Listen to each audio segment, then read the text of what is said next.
You're listening to a Frequency Podcast Network production. The Brock and Dalby Podcast. This is the Brock and Dalby Podcast.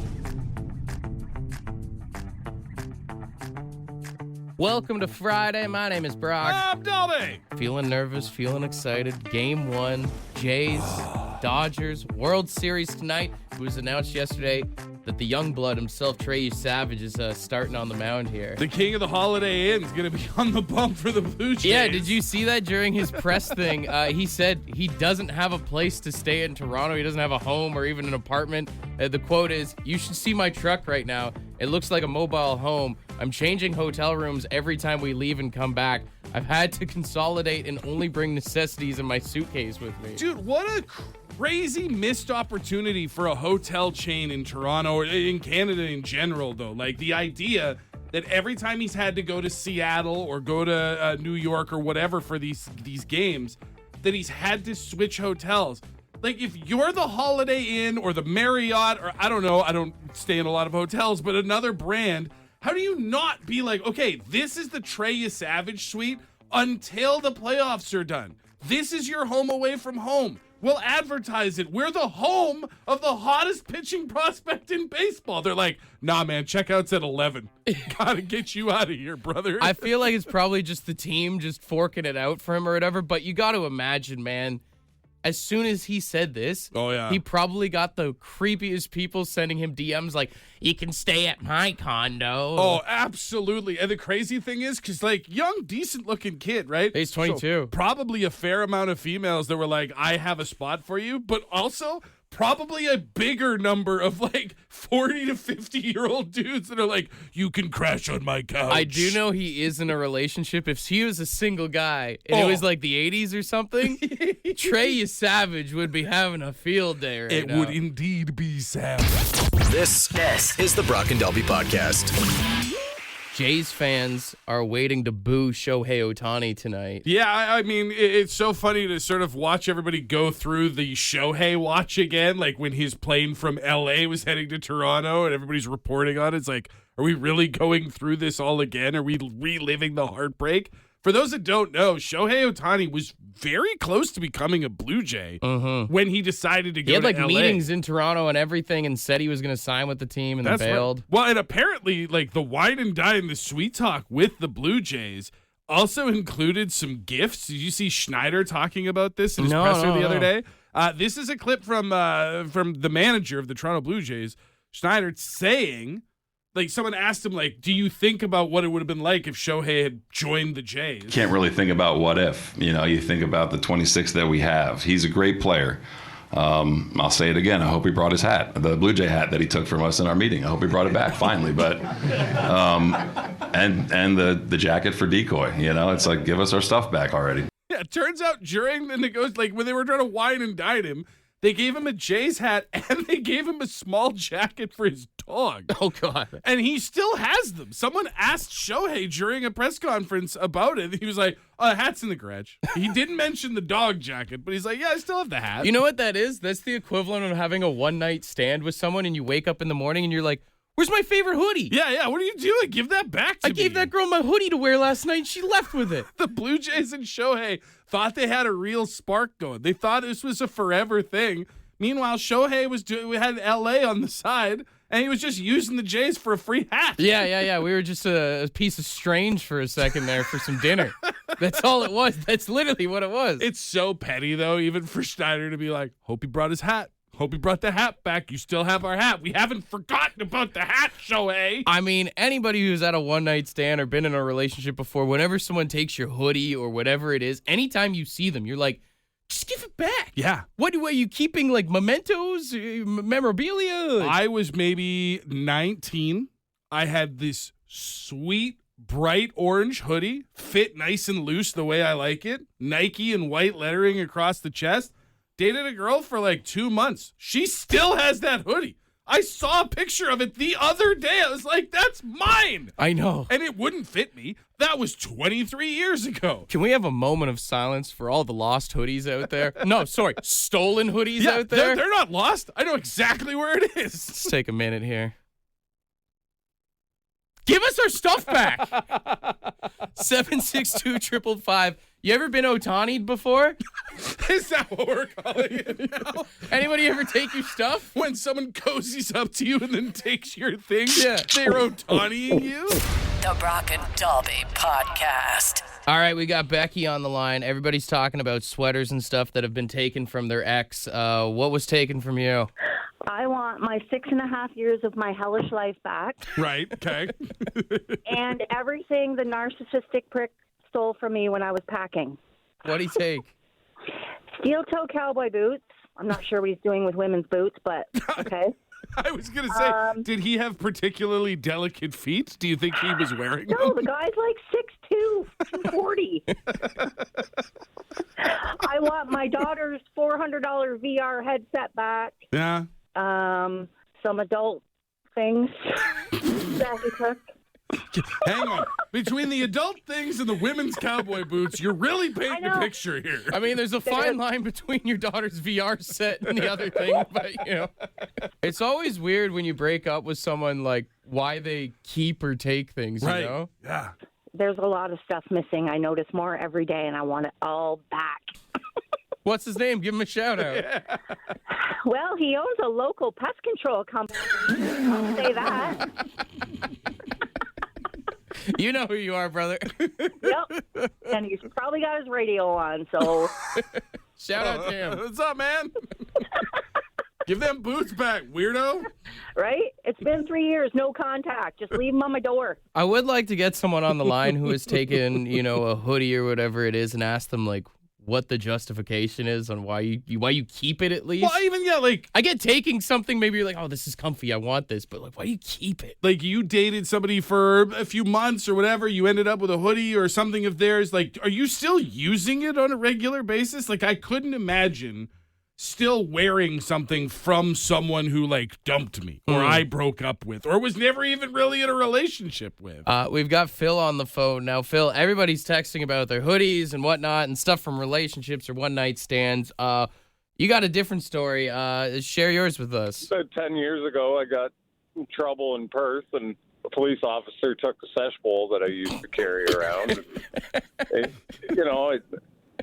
It meant a lot to me. I had it for a few years, and it was perfect. You could put a lot in there. You could hold an ounce if you really wanted to. It had sentimental value.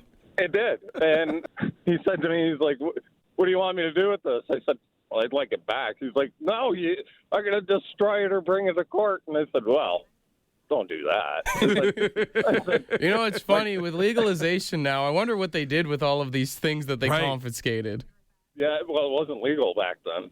No, but now I'm sure that cop is probably sitting in his man cave going, yeah, I got this off a guy in Perth once. It's a really good bull. Yeah. Well, I feel like 90% of the time that's probably what it was. Is they're like, I'm going to take your pipe and... But the problem was I had a coffee grinder, and the buildup in the lid of that was significant. And they took all that, too. Buggers. Sounds like the boys had themselves a solid night after they dealt with you. I think they did, yeah. A hell of a Christmas party that year. Yeah. Happy Thanksgiving. It was for them. The Brock and Dalby Podcast. The Brock and Dalby Podcast. All right, so after talking about this whole stealing hoodies thing, we've got Ashley on the phone. Now, as a hoodie stealer... is the other side of the equation. Could you explain yourself? That's rude, first of all. I consider it mine. Look, if I've been wearing it consistently for months at a time, that is my hoodie. If you haven't asked for it back that whole time I've been wearing it, whether or not it was yours in the first place, that's mine. And if it happens to get into my stuff when we're going our separate ways and you never ask for it back, then I continue to believe it's mine. Does the same rule apply to, like, deadbeat boyfriends who always drive their girlfriends' cars, then? Maybe. I guess I feel a little offended by that. It sounds like you're claiming squatters' rights, to be honest.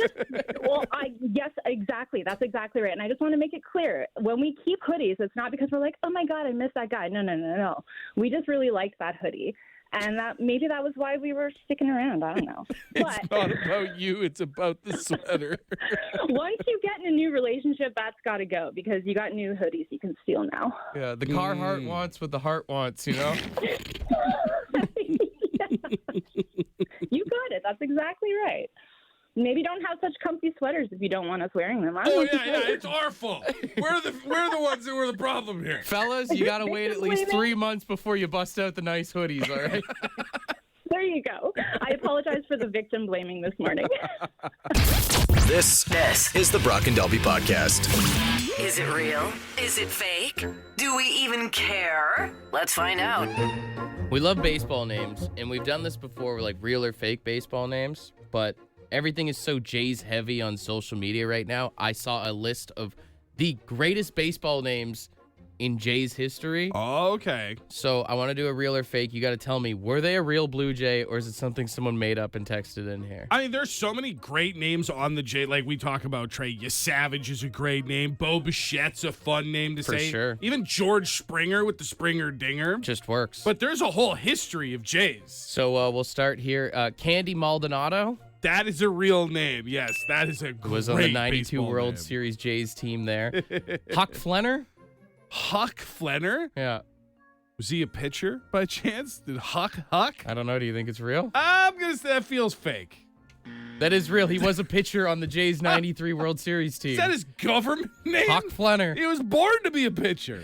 Dickie Lovelady. Dickie Lovely. I know there's a lot of Dickies in the history of baseball, but I don't think there was a Lovelady. Oh, we talked about this earlier this year. He started the season with the Jays and got traded to the Mets. That's right. His name was Richard Lovelady, and he officially changed his name to Dickie. Which was the right call. That was the right move. Max Batterson? Max Batterson? Son of a batter? Fake. Yeah, that was fake. Okay, finally. Oh, my God. I was like, we're due. Eugene Sauceman. Eugene Sauceman? Like Gossman, but with an S? You know what? Sure, real. No, that was fake. No, come on! Too good to be true. Socrates Burrito? Burrito? Socrates Burrito. Fake. Played a handful of games for the Jays back in 2019. Didn't pan out. Now playing in Korea. Burrito didn't pan out, you say? That's crazy. We've got Rance Mulliniks. Rance Mulliniks is a real player. I remember that name. Shortstop for 10 years with the Jays. And of course, winning in 92. Known for his great mustache as well. Big mustache. We've got Jan Borger. Jan Borger sounds like a name I remember. I'm going to say real. No, that's 100% fake. It sounds more like a hockey name, if I'm being honest. It's pretty good. We've got Butch Edge. Butch Edge? Please be real. It is real. Yes. Played 9 games for the Jays back in 1979. Give me a Butch Edge jersey stat. Billy Dinger. Billy Dinger's got to be fake. That one's fake. Okay. Dinger's too much. And finally, we have got Homer Bush. Homer Bush is a real name, isn't it? Is it not? Yeah. That is real. Wasn't there also a Homer Bush Jr.? Yes. I believe there was a family. I don't know if he was a J. But... A family of fathers that don't like their children. Great baseball name, but terrible time growing up in school. Absolutely relentless in elementary school. The Brock and Dalby Podcast. Here's a headline you probably never thought you'd hear. Breathing through our butts declared safe after first human trial. Okay, I have a couple questions. Listen to this. Scientists have tested out a new ventilation, a possible method of administrating oxygen with a liquid delivered through the rectum that is then absorbed into the intestines. Okay. In humans for the first time. The trial demonstrated that this method of ventilation is safe and paves the way for future studies to see if this test technique can help patients with respiratory failure. Okay, so they're calling it breathing through your butt. They're calling it ventilation. Let's be honest here. If it's oxygen in a liquid, you're butt chugging air. Yeah. That's what we're doing here. Pretty much. I mean, there's some good coming from this. People who have respiratory failures or issues are going to appreciate this. Yeah. that does mean that someone is going to get CPR via their bottom side through their backside using like a Dasani water bottle or some sort of instrumentation. I don't want to know the answer to that if the trials continue. All I know is, as a Canadian kid who grew up watching Kenny versus Spenny, I've seen what happens when you force air up that back end, and it is not pleasant for anyone in the room. Mm-hmm. I will say another positive is it does give us some new phrases to say instead of "I farted." Sorry, took a deep breath there. Sorry, my butt yawned. Yeah. Oh, I was holding my breath in a little bit too long there. My bad, guys. Sorry. I gasped from down below. Yeah, you're gasping for air, man. This gives you so many great fart alternatives.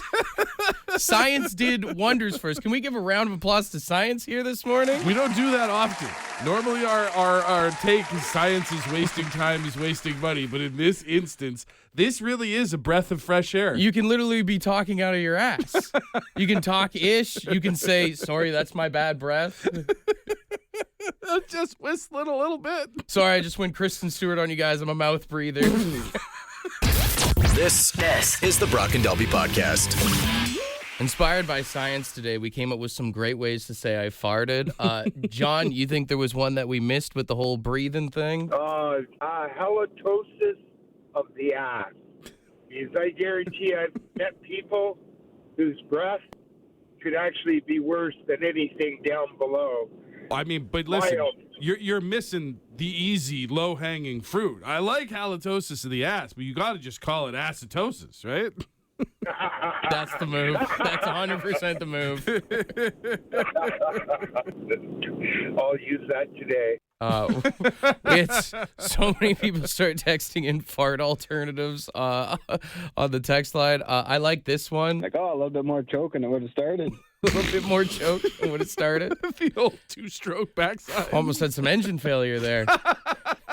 It flooded her, bud. Oil's leaking, you can say stuff like that. Sam said this. Oh, my Nan, she says every time that she farts, she goes, wherever I may be, I let the wind go free. Or, wind go free. And she's so sweet because that's like the warning that a bomb went off. And, old people farts are terrible. So you run. It's basically like a Kansas dust in the wind. Yeah. It's very poetic. Like, put that on a throw pillow and put it on my couch. I love that. Let the wind go free. Cody said this. I definitely say the cheek squeak is my top favorite. Basically, this you gotta let the creeper and just make sure it creeps out. But also, I do a lot of who released the Kraken. I feel like who released the Kraken is above fart. You know what I mean? Like, sometimes you go to fart and it's more than a fart. That's the Kraken. Sure. If you're going to get an oil leak back there, it's probably not just a fart. You could also use like an Unleash the Beast or something, right? Yeah. We got Jason on the phone. Jason, we're having a lot of fun this morning. Do you got a good fart alternative for us? My 3-year-old comes up and farts. Doesn't say that she farts. She just says, it's daddy. One of those moments where as a father, it brings a single tear to your eye and you're like, I've done well. Raise them well. It's going to be beautiful when you pass away one day and they all fart after your funeral in honor of you. Tear to their eye. The old 21 gun salute. CCR was down on the Brock and corner. Delby Podcast. After Blue Jays tickets have gone absolutely insane with some resale values going around $10,000. Bonkers. Old Dougie Ford says something needs to change.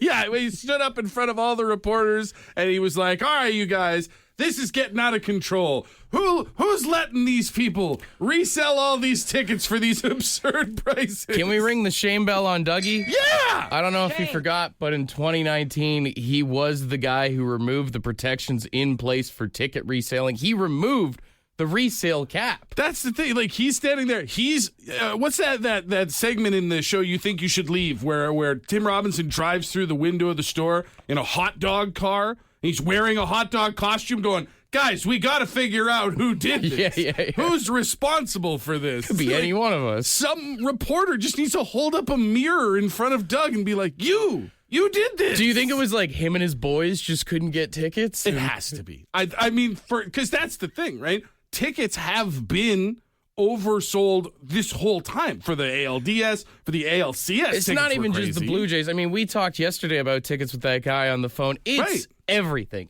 Everything. It doesn't matter what it is. So for him to come out after however many years it's been since he removed that reseller cap, and now all of a sudden he's very upset about it, I'm with you. I think Doug got shut out on the queue, couldn't get tickets, and when he went to go buy them resale, he was like, what? This is too much. And by the time that it's a law or anything gets changed, it won't matter. Like, the playoffs will be over. Right. And we're going to have to wait 32 more years before this happens again. It's also a classic, like, politician move to talk about something that's, like, not really a top priority. Right. Yeah. Considering all the things that in Canada and then specifically to Ontario that need to be fixed right away. I will say, if he really wants to make a difference, I want to see Doug Ford outside the Rogers Center tonight, squaring up and fighting scalpers outside the Sky Dome. Throwing hands? Just like that guy you wanted to fight at Home Depot. That's right. For anybody who might have missed that story, Doug Ford did an interview where he said that he saw a guy shoplifting from Home Depot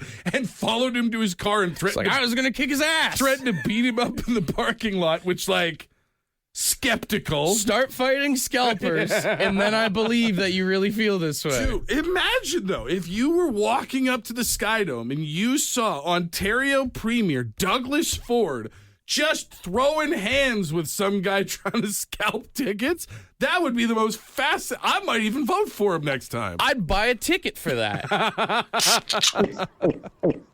The Brock and Dalby Podcast.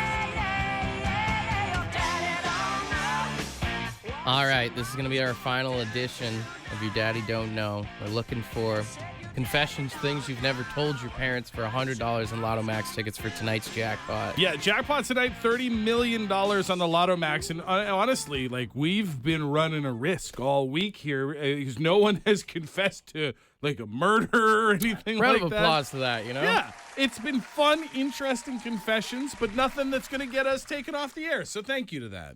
If you're not one of our three confessors, that does mean you are a judge. So act accordingly on the text line 762-555. But we will start on line one here. Let's go. Hey, good morning. Who's this? Jay. Jay, all right. We're going to give you 20 seconds. You got to tell us something you never told your parents. Are you ready? All right, I might get a lot of flack for this, so. Oh, boy. That's okay. 3, 2, 1, take it away. So as a kid, I used to play with matches a lot. Got really out of hand one time. Burnt a huge hole in the carpet. Ended up blaming it on my brother that is disabled. And the only reason why I got away with it, because I had the mattress underneath his mattress. And got away with it. Oh, dude. We got to ring the bell on you, man. Yeah, that's Bell. Shame. Oh, so many fire stories this week, but this one might be the worst one. Oh, dude. Shay. Oh, well, your parents listen to the show today. I hope not. Hopefully your brother doesn't either. We'll keep you on hold, all right, my man? Thank you. Oh, that's brutal. For $100 in lottery tickets, that's a big one, man. All right, we go to line 2 here. Hey, good morning. Who's this? It's Mike. All right, Mike, we're going to have you do a confession here, something you never told your parents. Are you ready? Yeah. All right, 3, 2, 1, take it away. All right, so in high school, I played rock band almost competitively. I played the drums a lot, and I was trying to 100% Everlong by the Foo Fighters. I got so mad because I missed the last note before 100% in it. I threw my drumstick and broke the basement window, but I told my dad I forgot my key, and I tried to kick the window open, and that's how it broke. So he almost felt bad, but little did he know my 15-year-old self smashed the window to Gamer Rage. Gamer Rage for rock band is Dude, maybe it was terrible. the lamest It was a problem. Gamer Rage of all time. Hey, Everlong was very tough to get 100% on, I will say. Dude, I was so close. It was enraging. I fully get it. I also hated rock band drumming, but wow. All right, Mike, stay on hold here. All right, we'll go to line 3. Hey, good morning. Who's this? Hey, it's Chris. Chris, all right. You got 20 seconds. You're a final contestant here. Are you ready? Yes, sir. All right, 3, 2, 1, take it away. So back when I was younger, before marijuana was legal, my dad used to have a big thing of it in his room, and I used to take an ounce off him every day for like a month straight. And then he found out, and I blamed it on my brother as well. And to this day, I don't think he still knows it was me. Classic. That one, very relatable. Also in that club. Except I didn't have a brother to blame it on at the time. I just used to take it from my sister, and she thought my parents were taking it. All right, stay on hold. Let's weigh out the options here. All right, so we've got someone who blamed their disabled brother for starting a fire. For starting a fire because they were a pyro. We've got someone who broke a window because they were mad at playing Rock Band. And they lied about it, saying they got locked out of the house. And we've got another gentleman who used to steal his father's pot and blame it on his brother. The thing about Chris's is that it's almost too relatable. You know what I mean? Like, I feel like we all did that. A lot of people have been there, yeah. All of our parents smoked weed and then didn't tell anybody, and then we stole it. The text line is just saying line 1. I mean, I think our reactions, it Again, got both of us. We are not awarding the prize based on, like, who deserves it. No, of course not, yeah. It's the biggest confession, and that is a huge confession. All right, we'll give it to him. Are you still there, man? Yeah. You can hear the shame now. He's regretting this call. You get the ding, the round of applause, $100 in Lotto Max tickets. And I guess, do you feel a little better for confessing this morning? I don't know. It brought up some really bad memories. Well, maybe if you win the lottery tonight, you can spread it around with your mom, your dad, and your brother, and you'll feel a little bit better. I was going to say, we normally ask for nickels and dimes, and you still can if you want. But, brother, if you win the lottery, give my share to your brother, please. Will do. The Brock and Dalby Podcast. The Brock and Dalby Podcast. All right, it's Friday. You got another conspiracy for us here? Yeah, I want to thank Steve, who turned me on to this one by texting in a couple weeks ago. How familiar are you with the Denver airport? Not familiar at all. I've actually flown through there once on my way down to Mexico for a wedding. We had to stop in Denver for a very brief layover. I had no idea at the time that I was on the site of maybe some of the most underground, satanic, ritualistic things that have ever happened. What's going on at the Denver airport? So apparently there is a huge conspiracy that there are two parts to the airport. The main surface where commerce comes and goes, where people fly just like any other international airport in the United States. But then underground are a plethora of secret underground conspiracy, government, satanic, Freemason, all that stuff projects, because the airport's construction was delayed by months and the budget was over by billions with a B from what it was supposed to cost to build. Is there any sort of proof or kind of findings that make people, I don't know, believe this? First of all, the layout, if you look at it in a certain way, has somewhat of a resemblance to a swastika. Some people say that this isn't true, but if you look at it from certain angles, I'm not saying it is, but I see why people say that it is. Over and above that, inside the airport, out in the open where everyone can see, is a dedication plaque with the Freemason symbol on it that references the New World Airport Commission, a commission that by all intents and purposes does not seem to actually exist.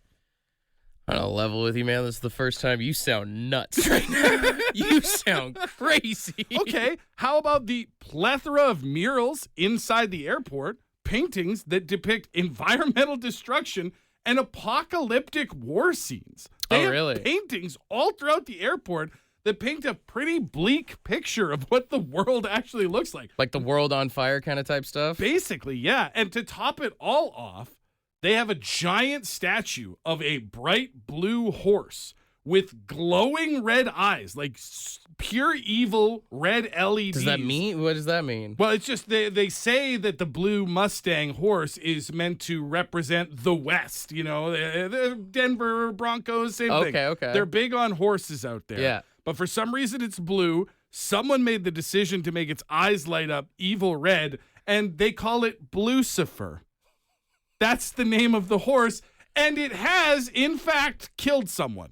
The horse, the statue? The statue of the horse, just before it was completed, fell off a hoist and killed the sculptor. Now, aside from all of these things that you could write on paper and be like, this sounds weird, has anything actually gone weird there? There are many whistleblowers who claim that there are underground bunkers. The government's down there. They house alien but technology nobody's seen there. anything. It's a very Area 51 situation. It's all alleged. Everyone knows a person who's seen a person who talked to a person who definitely knows someone who's been There in hasn't there. been like a Bob Lazar who's like, I worked there, I saw it or anything? We haven't had that one brave soul come out and explain to us that the Denver airport is the home of all the evil in the world. I'll say this. Okay. Denver's in Colorado. Yes. Colorado is one of the first places to legalize weed. This I knew you were going to bring this up. The conspiracy theory does predate legalization, although to play both sides, it has gotten louder since weed I think became my legal. conspiracy has a little bit more merit than your conspiracy. That sounds exactly like somebody who's covering for the lizard people under the airport would say. I'm going to give you 3 tinfoil hats out of 10 on this one. Wow. Usually, you're a pretty open-minded guy, pretty free-thinking fella, but all of a sudden on this one, a lot of pushback. That's interesting. I used to think I was big into conspiracies. Then you started doing this. Brother, we need to get you on some meds or something after this one. This is the Brock and Delby Podcast.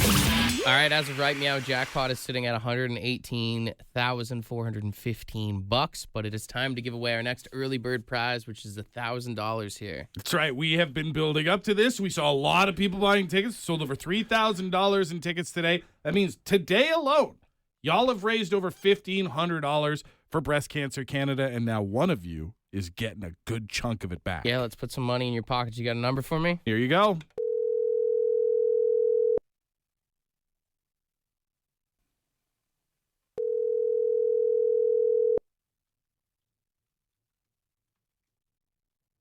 Oh, 3 rings is never good. Please leave a message. Oh, we got After voicemail. leaving a message, you can hang up or press pound for more options. Hey, Roy. This is kind of awkward. We weren't really expecting this. My name is Brock. I'm Dolby. We're from the radio. I don't know if you happened, to buy one of our 50/50 tickets in support of Breast Cancer Canada, but we just wanted to let you know. You have won $1,000! You did it! Usually, Roy, this is where you would go, woo, yay. I'll be Roy. Yeah, I can't wait to spend that $1,000 on cool stuff. We're leaving you a voicemail, Roy. I hope you listen to your voicemails. He's just going to delete it. If you don't, then someone will continuously try and call you to get you your $1,000. Yeah, good news is the money's yours. You just got to claim it, brother. So congratulations. Thank you for buying a ticket and supporting our cause, brother. All right. That felt very anticlimactic. What was his last name? Roy Silvio? Roy Silvio. If you know a Roy Silvio, let him know that he is $1,000 richer this morning. Also let him know. Sick name. Yeah. Roy Silvio's a sick Is that name. why you did that voice? Yeah, a little bit. Yeah. See, you seem like you would be connected, you seem know? like you'd be hey, I'm Roy Silvio. Seem like you would be a guy who could take care of a thing or two, especially if he had $1,000. He seems like he probably gets voicemails about people giving him money all the time. Yeah. Maybe he leaves voicemails for money, leaving voicemails asking for money. Roy Silvio's going to end up on your doorstep later this afternoon. If you know Roy Silvio, hit him up. Tell him that he won $1,000 this morning. But don't forget, our next early bird prize is going down next Friday. We've got $2,000 to give away. That's right. You thought $1,000 was cool. Let's double it. Give it to the next person. Next Friday, Halloween morning, right here on the show. Want to be a part of the podcast? Leave a message on the Bad Line. The Bad Line is the answering machine for the Brock and Dalby Show. To get the number, text the word BAD to 762-555. Thanks for listening to the Brock and Dalby Podcast.